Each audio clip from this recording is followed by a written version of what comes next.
This is Business Plus and you are watching the market show. I am your host Tariq Khan Javed. आज हम बात करेंगे increasing debt to GDP ratio पे। नाज़रीन, पिछले दिनों जो हमें रिपोर्ट्स आई हैं उसके मुताबिक पाकिस्तान का डेट टू जीडीपी रेशियो है बढ़ते बढ़ते 65% पे पहुंच गया है। वो उसकी ट्रेंड जो है वो बढ़ने की तरफ ही है। ट्रिलियन का total date, total tax collection की हम बात करते हैं, उसमें से तकरीबन 1 ट्रिलियन जो है स्ट्रेट फॉरवर्ड हमारे डेट रीपेमेंट और इंटरेस्ट पेमेंट में चला जाता है। इस तरह से हमारा मुल्क कैसे चलेगा, क्यों चले, कैसे हम इसको मैनेज करें, इस पे बात होगी। इस सिलसिले में मैंने काशिफ इमरान साहब को दावत दी है जो कि सीनियर इन्वेस्टमेंट एनालिस्ट हैं यूबीएल फंड मैनेजर्स में। इनकी एक्सपर्टीज़ बैंकिंग और रिफाइनरी में है, उस पर भी थोड़ी मैं बात करूँगा। काशिफ साहब, ये जो इंक्रीजिंग ट्रेंड हम देख रहे हैं, हमने देखा है कि दूसरे दुनिया के मुल्क जब उनके रेशियो बहुत ज़्यादा बढ़ गए, अनसस्टेनेबल हो गए, फिर उनको बड़ी ज़बरदस्त रीस्ट्रक्चरिंग करनी पड़ गई, जैसे ग्रीस एग्जांपल है, इवन अमेरिका में बड़ा। ये जो आप देख रहे हैं कि मुसलसल बढ़ रहा है, इसकी क्या वजूहत हैं और इससे क्या नतीजा निकलने वाला है, क्या होगा पाकिस्तान का? देखिए, सबसे जो मेजर प्रॉब्लम है हमारा इस वक्त वो रेवेन्यू कलेक्शन का है। अच्छा।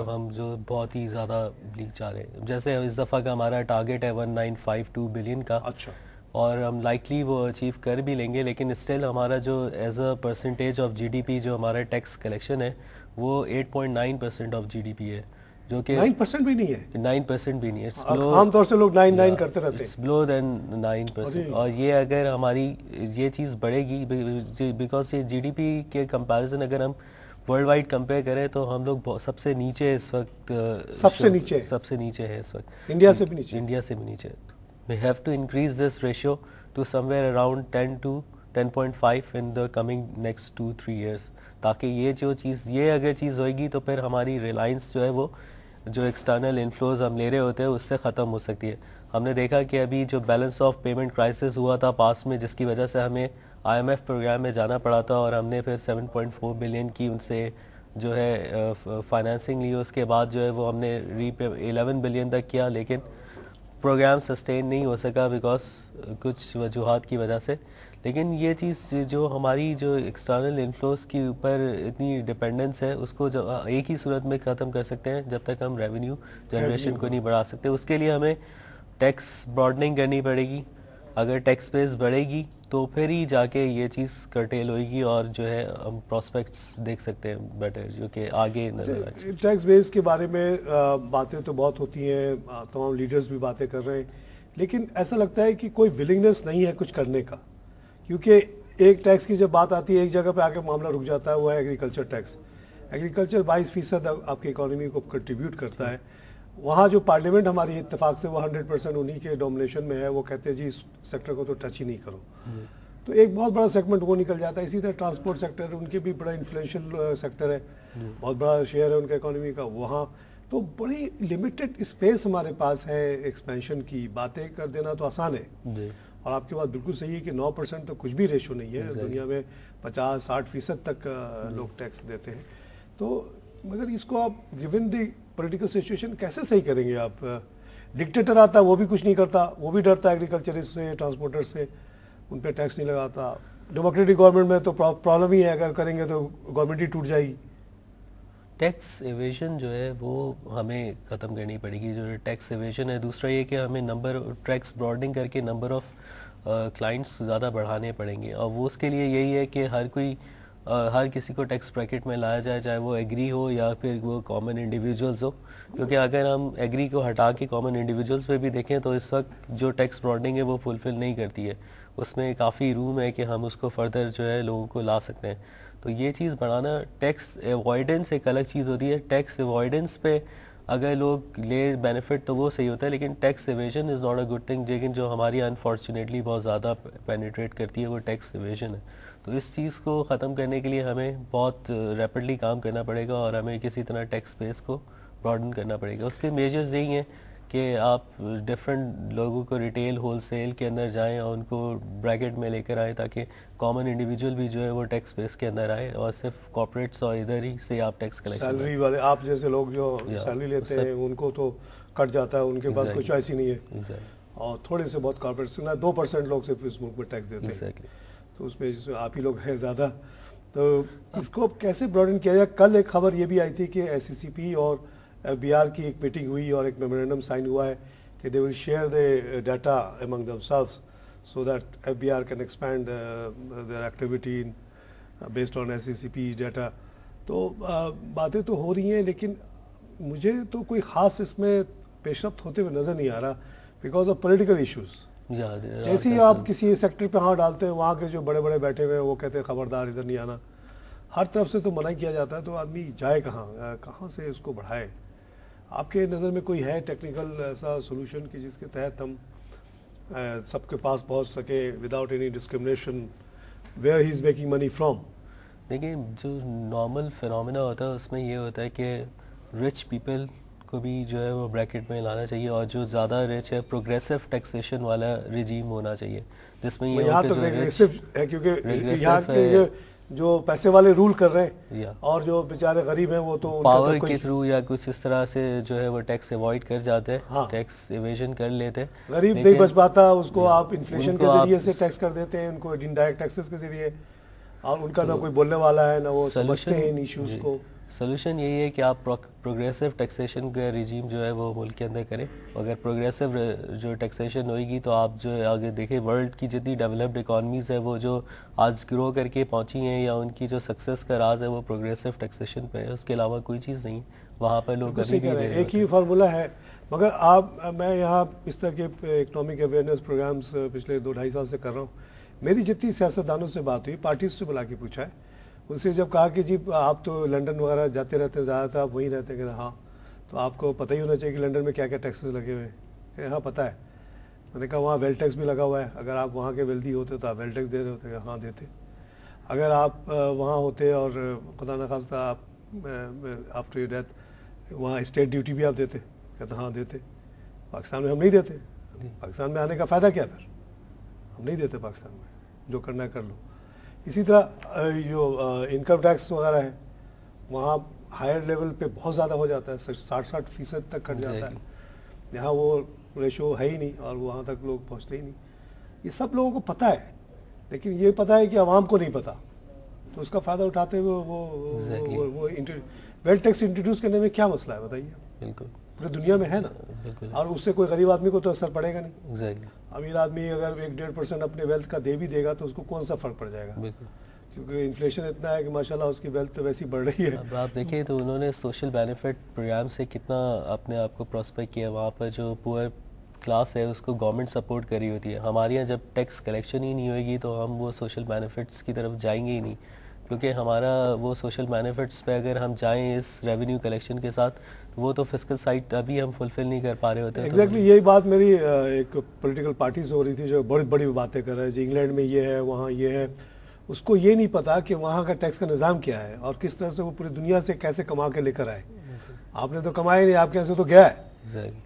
और आप जैसे कह रहे हैं कि इतना ये 2 ट्रिलियन जिसमें से 1 ट्रिलियन तो सीधे सीधे आप भूल जाए, वो है ही नहीं। वो तो आया और डेट रिपेमेंट में चला गया। 1 ट्रिलियन में आप क्या कर लेंगे? अब वो पार्टी कह रही कि जो हम यहाँ सबको खाना भी खिला देंगे, हम सबको कपड़ा भी पहना देंगे, सबको मेडिकल फैसिलिटी भी दे देंगे। भाई कहाँ से दे दोगे? 18 करोड़ आदमी को एक वक्त का खाना खिला के दिखाओ, पता चल जाएगा, तुम्हारा बजट आउट हो जाएगा। तो ये विशफुल थिंकिंग वाली बातें और इरेलेवेंट किस्म की वो एग्जाम्पल्स देना कि इंग्लैंड में ये हो रहा है, इंग्लैंड में वो हो रहा है। मैं जब स्टूडेंट था मैं गया, मैंने देखा वहाँ ये हो रहा है। वो उस लीडर को ये नहीं पता कि उससे पीछे 100 साल 150 साल ये पूरी दुनिया से लूट के कितना लाए, जिसकी आमदनी इतनी है कि उनका सब कुछ हो सकता है। इसमें थिंकिंग लूटा जा रहा है। इसमें थिंकिंग की भी बात है। अगर आप देखें कि वेस्ट के अंदर जो लोग इस वक्त थिंकिंग है वो बहुत, हमारे ही लोग जाके वहाँ पर जो है वो उसी टैक्सेशन सिस्टम के अंदर देते हैं और यहाँ पर जो है वो विलिंगनेस नहीं होती है उनकी। अगर चाहें तो वही सिस्टम इनकॉर्पोरेट करना पड़ेगा एक दिन सक्सेस के लिए। बिल्कुल आपकी बात सही है। कोई जरूरत नहीं है कि हम व्हील को रीइन्वेंट करें। एक बच्चों को बुलाया, किसी को कहे कुरानंदाजी कर लो। इंग्लैंड का निज़ाम, जर्मनी का निज़ाम, हॉलैंड का निज़ाम, फ्रांस का, जिसका भी नाम आ जाए, कनाडा का निज़ाम अप्लाई कर दो। हमारी किस्मत में कैनेडियन निज़ाम था, कैनेडियन निज़ाम आ गया भाई। कनाडा में 98% लोग टैक्स देते हैं डायरेक्ट। उसके आप बेनिफिट्स देख लें उनके, सोशल बेनिफिट्स कितने मिलते हैं। मेडिकल फुल, स्कूल फुल, कोई भूखा सोने का तो सवाल ही पैदा नहीं होता वहाँ पे। इंग्लैंड कनाडा में तो ये होता है कि जुलाई के महीने में एक खुशी की लहर दौड़ती है, क्योंकि everybody is feeling A tax return. अगर वो गरीब है, उसने कहा कि जी मैंने इतना कमाया, मेरे इतने बच्चे थे, मेरा इतना खर्चा था, I deserve A refund of so much, return, इसीलिए वर्ड रिटर्न यूज होता है वहाँ। तो हर गरीब आदमी तो साल के एंड में जुलाई में बड़ी खुशियाँ मना रहा होता है। एक तो मौसम अच्छा होता है, वो वेकेशन जाने की तैयारी हो रही होती है, और उसको धड़ से एकदम से पता चला 50,000 1 लाख कैनेडियन डॉलर उसको मिल गया खट से, क्योंकि उसके he doesn't deserve to pay those indirect taxes. Indirect taxes are returned back. यहाँ तो इस तरह की कोई सोच ही नहीं है। यहाँ तो बस जो ले लिया वो ले लिया, और उसके बदले में कुछ देना भी नहीं है। अच्छा, आप ये बताइए कि अगर ये अभी हम 65% पे आ गए, आप आगे क्या ट्रेंड देख रहे हैं? ये घटेगा या बढ़ता जाएगा? अगर देखिए, जेन्युइन जो एक चीज़ इंडिकेटर होता है वो नेट फॉरेन एसेट्स होता है। अगर आप नेट फॉरेन एसेट्स को इस वक्त देखें तो हम लोग डिक्लाइनिंग फेज में हैं, और अगर नेट फॉरेन एसेट्स के अंदर हमारे दो चीज़ें बहुत इंपॉर्टेंट होती है, एक होती है फॉरेन डायरेक्ट इन्वेस्टमेंट और दूसरी होती है पोर्टफोलियो इन्वेस्टमेंट।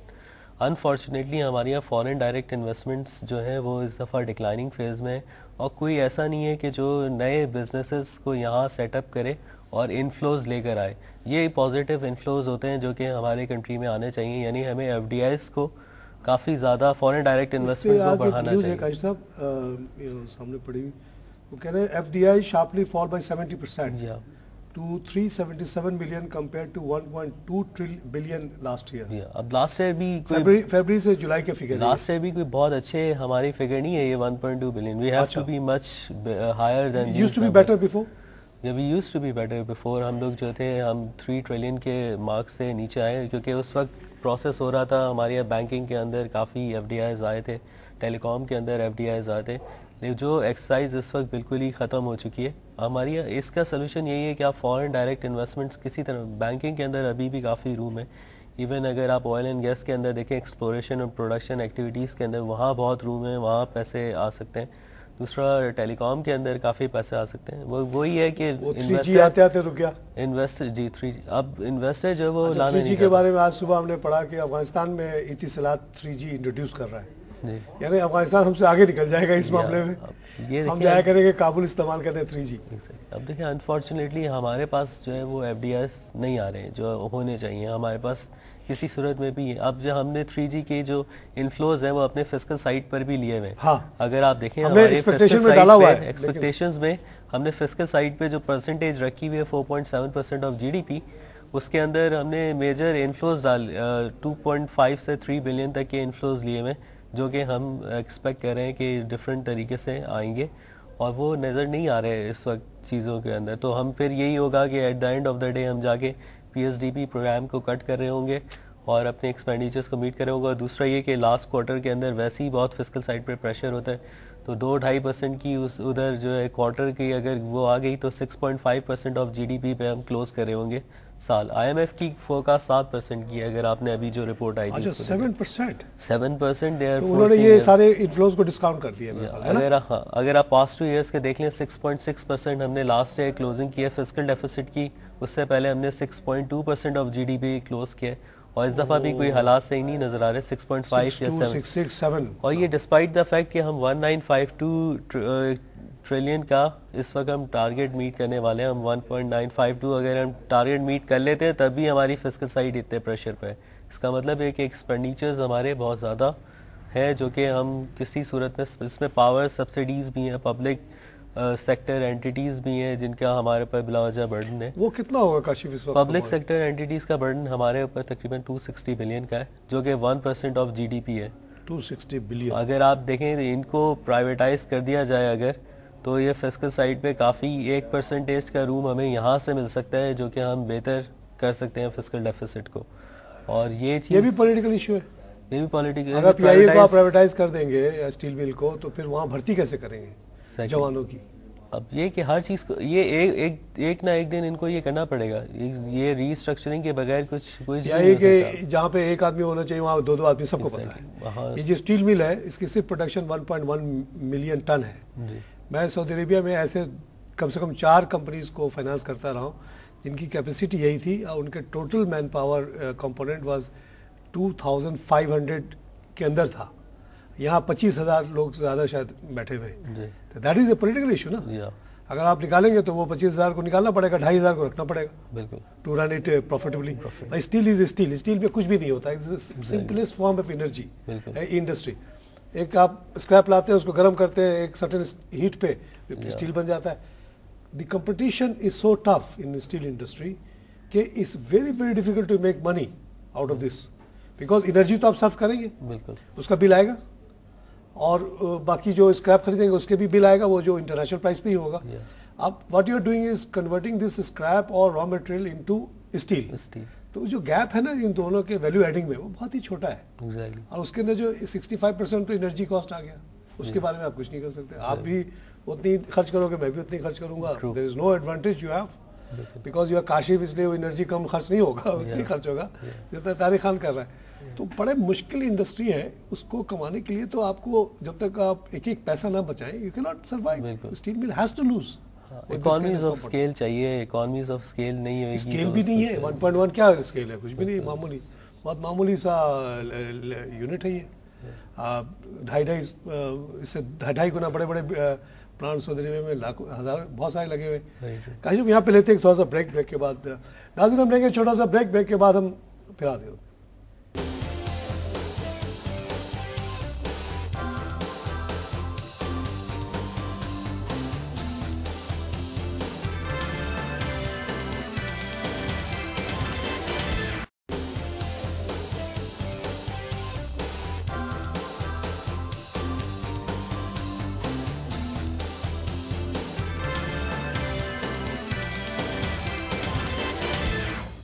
नाज़रीन वेलकम बैक। हम बात करें increasing debt to GDP ratio की।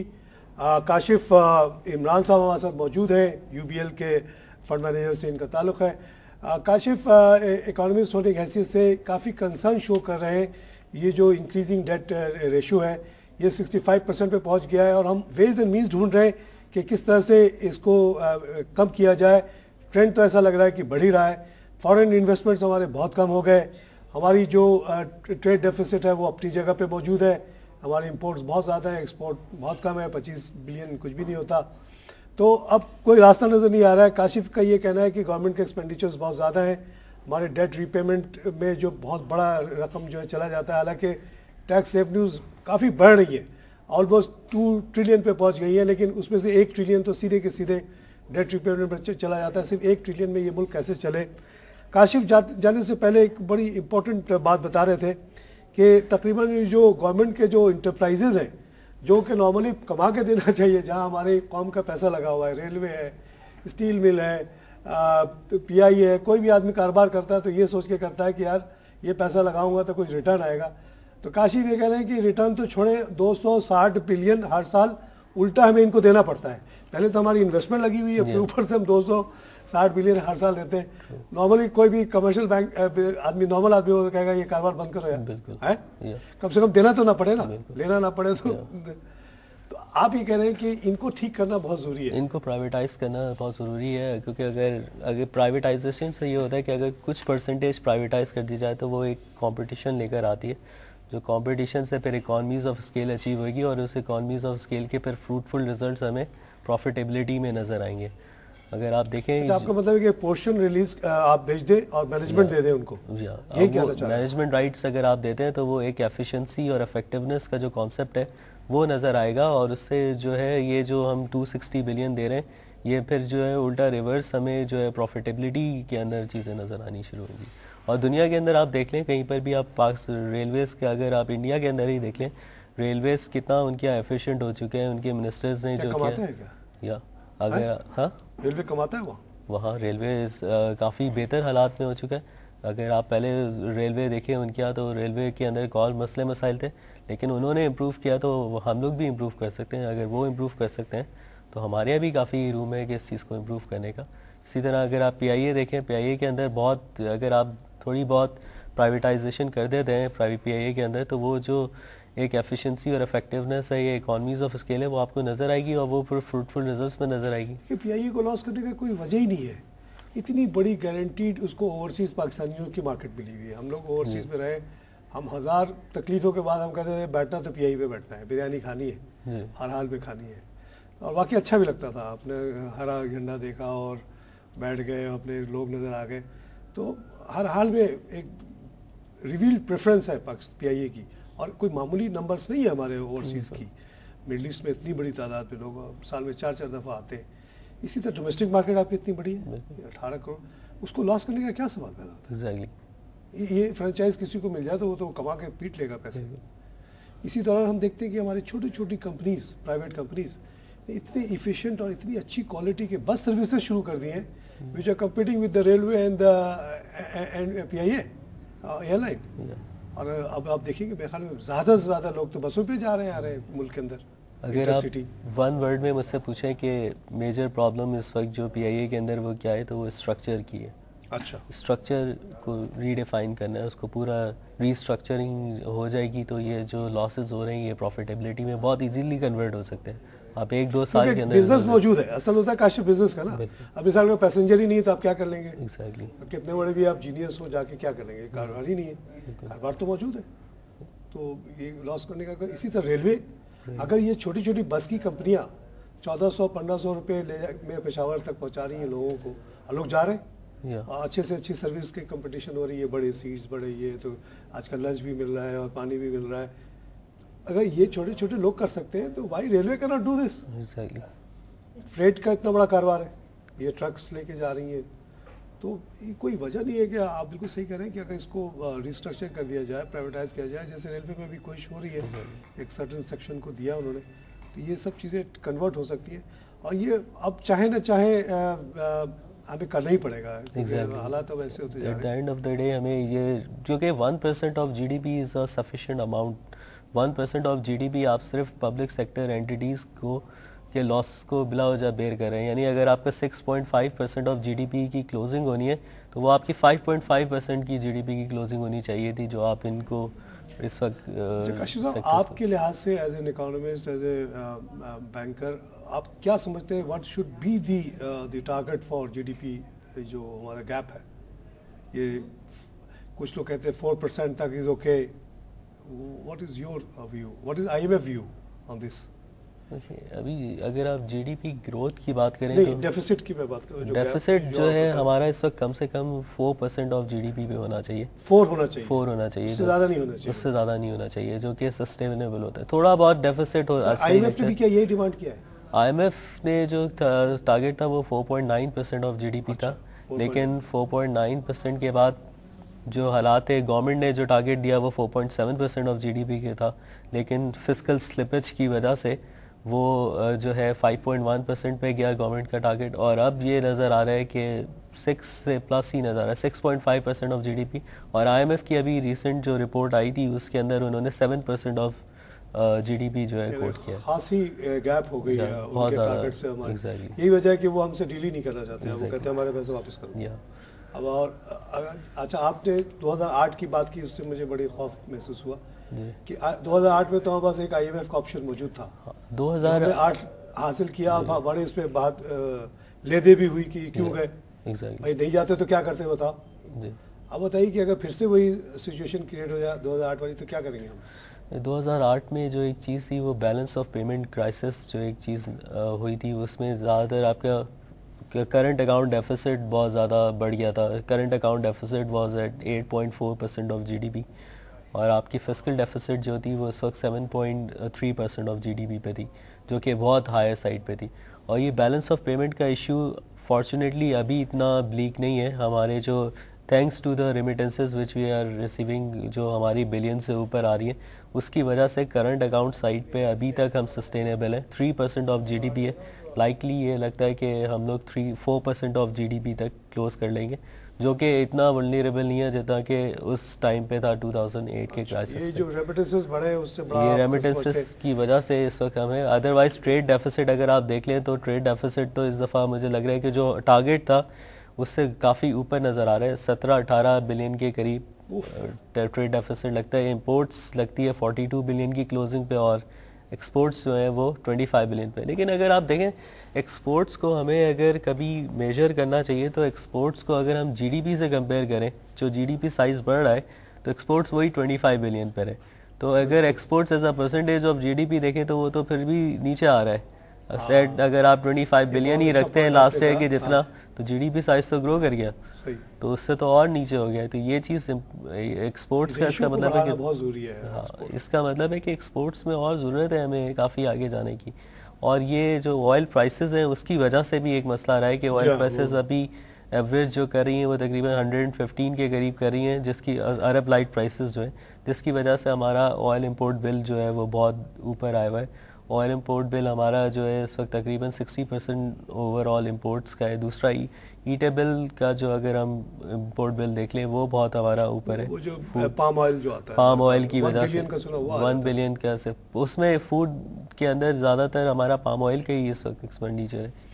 तो ये सारी चीज़ें जो है ट्रेड डेफिसिट को काफ़ी आउट कर रही हैं, और ट्रेड डेफिसिट अगर 18 पे क्लोज हो जाता है तो आगे चीज़ें थोड़े से प्रॉब्लमेटिक ही नज़र आ रही हैं। लेकिन अभी उस तरह का सिनेरियो नज़र नहीं आ रहा जो कि 2008 में था, उस अच्छा, तरह इतने की सीरियस सिचुएशन इतने serious thanks to the situation, overseas overseas investment. Investment ये 12 बिलियन अगर साल में ना आए तब तो गवर्नमेंट को चाहिए कि अभी भी इसमें बहुत रूम है, अगर इसको और फर्दर इम्प्रूव किया जाए ना रेमिटेंसेस के ट्रेड सिस्टम को, तो हम व्हाट इज योर तकरीबन और बैंक अच्छी इन दिस कनेक्शन? आपके तो अच्छी खासी प्रेजेंस है बाहर। अब ये है कि इन्होंने आपने काफ़ी facilitate किया है रिफॉर्म्स किए, अच्छा, काफ़ी रिफॉर्म्स किए इसके अंदर, और जिसकी वजह से इन्फ्लोज नज़र भी आ रहे हैं। अगर ये थोड़ा सा और इस सिस्टम के ऊपर फोकस करें तो हमारे पास 1.5 बिलियन के करीब जो है वो रेमिटेंसेस पर मंथ आ सकती हैं। oh that वो would cheese solve lot of our हाँ, at least foreign exchange part तो हम कवर कर वो लेंगे। चीज़ हम फिर काफ़ी सस्टेन कर सकेंगे। मैं जब वहाँ था काशिफ, ऐसे ही आपके बैंक के सजेशन के तौर पे, खैर आप लोगों को पता ही होगा ये सब बात, वहाँ ज़्यादातर जो है ना पाकिस्तानी बेचारे रहते हैं कैंपों में, जो लेबर क्लास है, और उनके कैंप बड़े दूर दूर होते हैं। सिर्फ फ्राइडे के दिन उनको 2-4 घंटों के लिए बसों पे लेकर आते हैं बाज़ार में, और उनको छोड़ देते हैं, और वो घूमते फिरते हैं। उसी दौरान वो रेमिटेंसेस करते हैं थ्रू हुंडी।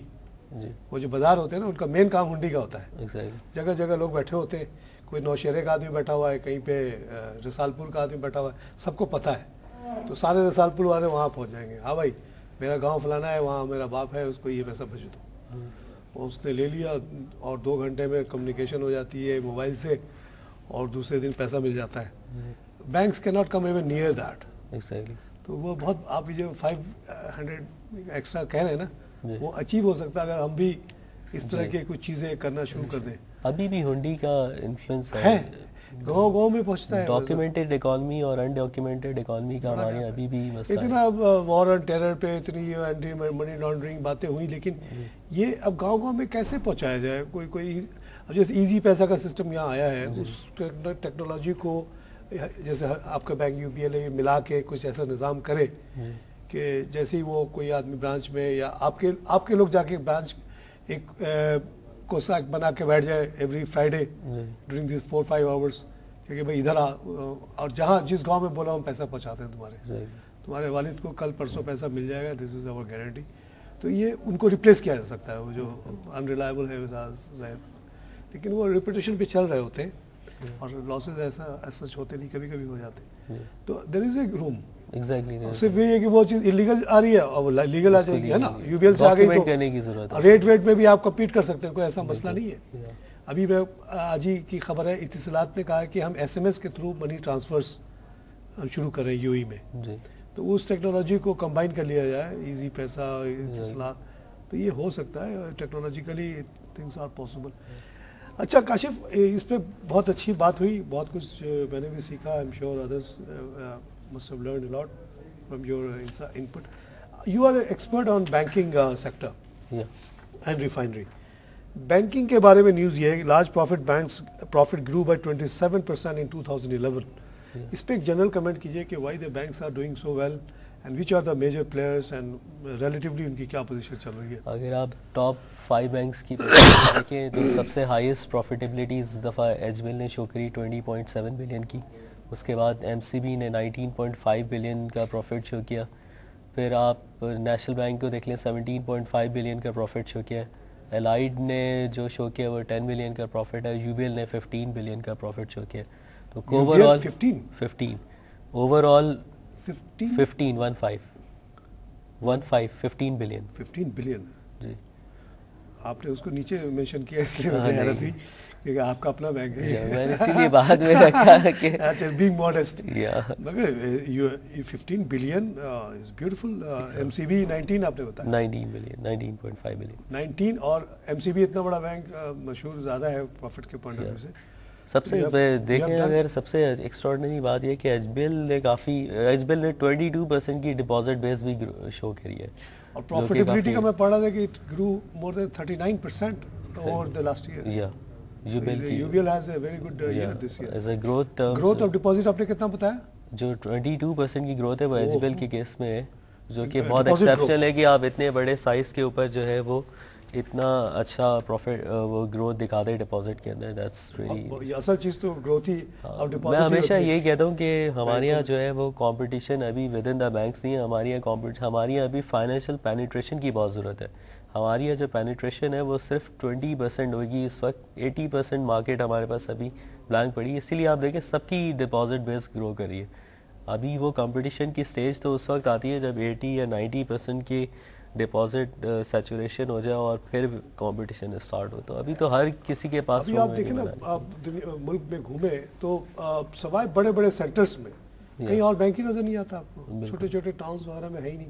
और है भी तो अभी मैं जो थोड़ा बहुत घूम के आया उसमें I saw UBL presence in lot of places which was a pleasant surprise. And otherwise तो अभी bank, national bank, MCB, UBL is also entering in smaller places also. exactly. But there are many more places which have not. आपकी बात सही है कि जहाँ सिर्फ आपको एक एमसीबी, नेशनल बैंक नजर आएगा बिकॉज गवर्नमेंट ने ऑर्डर किया तो वहाँ खोल दिया गया। लेकिन other banks have not really bothered. अब वहाँ पैसे बहुत हैं। बिल्कुल। अब अगर आप देखें कि जो एग्री इनकम की वजह से जो असल डिपॉजिट के अंदर ग्रोथ आ रही है वो सबअर्बन और रूरल एरियाज के अंदर ही है, जहाँ आजकल पैसा है, जहाँ फार्म की जो एग्री इनकम है वो उसको आप कैपिटलाइज कर सकते हो। और यही बैंक्स कर रहे हैं कि जो है उस तरफ सब अर्बन और रूरल एरियाज़ में जा रहे हैं और ओपन कर रहे हैं। वहाँ से डिपॉजिट जनरेशन कासा खास तौर पे करंट अकाउंट, सेविंग अकाउंट्स जो डिपॉजिट्स हैं वो वहीं से ज़्यादा मिल रहे हैं। अगर मैं आपको पिक्चर बताऊँ, इस वक्त पूरा जो बैंकिंग सिस्टम मैंने इस दफ़ा उसने 750 बिलियन की इंटरेस्ट इनकम रिकॉर्ड की है। 750 billion, that's an awesome amount के सिर्फ इंटरेस्ट इनकम से जनरेट हुई है। और अगर तो आप बाकी बैंक बंद भी कर दे तो चलता है डिपॉजिट है ना, खर्चा तो आराम से निकल सकता है ना इससे। अगर आप डिपॉजिट निकाल दें, डिपॉजिट की कॉस्ट निकाल दें तो आपकी 360 बिलियन की प्रॉफिटेबिलिटी बन रही है ओवरऑल बैंकिंग सिस्टम की, which is enough to take care of all salaries of all banks. Exactly. क्या ख्याल है? हाँ अगर आप लेंडिंग शेंडिंग के चक्कर में ना पड़े जी, यही कमा ले काफी है। और 110 बिलियन की बॉटम लाइन प्रॉफिटेबिलिटी यानी प्रॉफिट आफ्टर टैक्स वो 110 बिलियन का था। 52 बिलियन का प्रोविजंस शो किया है, तो एनआईआई आफ्टर प्रोविजंस जो है वो तकरीबन 290 बिलियन है। और बॉटम लाइन काफ़ी अच्छी है। उस बॉटम लाइन के अंदर 88 बिलियन जो है वो टॉप 5 बैंक्स का है। तो आप इससे डोमिनेंस देख सकते हैं कि टॉप 5 बैंक्स ने कितना ज़्यादा जो है वो प्रॉफिटेबिलिटी पे इस वक्त फोकस था। अच्छा, इसी से पूछूंगा कि जो छोटे छोटे बैंक्स हैं उनकी क्या सिनेरियो आप देख रहे हैं? Are you seeing more mergers and acquisitions there? और अभी जो छोटे बैंक्स हैं उनमें अगर देखें आपने तो कहा जैसा बताया कि ज़्यादातर तो अभी लोग ये 5 बड़े बड़े खा रहे हैं, उनको बेचारों को तो डिपॉजिट लेना भी मुश्किल होता है जी, और उनके लिए लेंडिंग वेंडिंग भी मुश्किल होता है। इस दफ़ा अगर आप रिजल्ट देखें तो छोटे बैंक्स के काफ़ी बेहतर रिजल्ट्स हैं। अच्छा। और जो उनकी कॉस्ट टू इनकम रेशियो है जो कि 3 तरीके से बनती है, यानी डिपॉजिट कॉस्ट हो गई, प्रोविजंस हो गई। काशिफ, प्रोग्राम का वक्त ख़त्म हो गया है। I wanted to continue more, इंशाल्लाह फिर आपसे बात होगी। नाज़रीन, increasing debt to GDP ratio पे हमने लंबी डिस्कशन की। उस पर काशिफ ने बड़े कंसर्न शो किए हैं कि ये रेशियो अगर इसी तरह बढ़ता रहा पाकिस्तान बड़े सीरियस ट्रबल में आ जाएगा। अब आईएमएफ का भी हमारे पास कोई सहारा आगे नहीं है। फिर हमने आखिर में थोड़ी बैंकिंग की बात की। बैंकिंग पे एक बहुत ही पॉजिटिव फीडबैक दिया है काशिफ ने कि 27% प्रॉफिटेबिलिटी में इजाफा, इनके यूबीएल ने 15 बिलियन का प्रॉफिट कर लिया और ओवरऑल बता रहे हैं कि बहुत ज़बरदस्त प्रॉफिट बैंकों की रही है, विच इज़ वेरी वेलकम। बड़ी लूम और ग्लूम की बात होती है। नाज़रीन, हमारे प्रोग्राम पे अगर आपके कोई फीडबैक हो तो प्लीज़ हम भैया आपको हम ईमेल एड्रेस भी दिखाएंगे, आप हमें भेज सकते हैं अपना फीडबैक एट, उसका ईमेल एड्रेस है feedback@businessplusTV.pk। अब इस पे आप हमें ज़रूर अपनी राय दें कि हमारे प्रोग्राम्स आपको कैसे लगते हैं, कौन से इश्यूज़ हैं जो आप चाहेंगे कि हम डिस्कस करें। आप लोग इस प्रोग्राम को करने का मकसद यही है कि यहाँ के बिजनेसमैन, यहाँ के जो इंटरप्रेन्योर्स हैं, उनको इश्यूज़ को हम हाईलाइट करते हैं और आवाम की जो कंसर्न्स हैं महंगाई के बारे में, इन्फ्लेशन के बारे में, टैक्सेस के बारे में और ये इकोनॉमिक पॉलिसीज़ के बारे में उसको हम हाईलाइट करते हैं। अगर आप हमें अपने फीडबैक भेजेंगे, सजेशंस भेजेंगे तो हम उसको ज़रूर इनकॉर्पोरेट करेंगे। इसी के साथ मैं आज का प्रोग्राम ख़त्म करना चाहूँगा। आपको ये ईमेल एड्रेस हमारा अभी नज़र भी आएगा स्क्रीन पे भी और हमारे क्रेडिट्स में भी नज़र आएगा। इंशाल्लाह किसी और टॉपिक के साथ फिर हाजिर होऊंगा।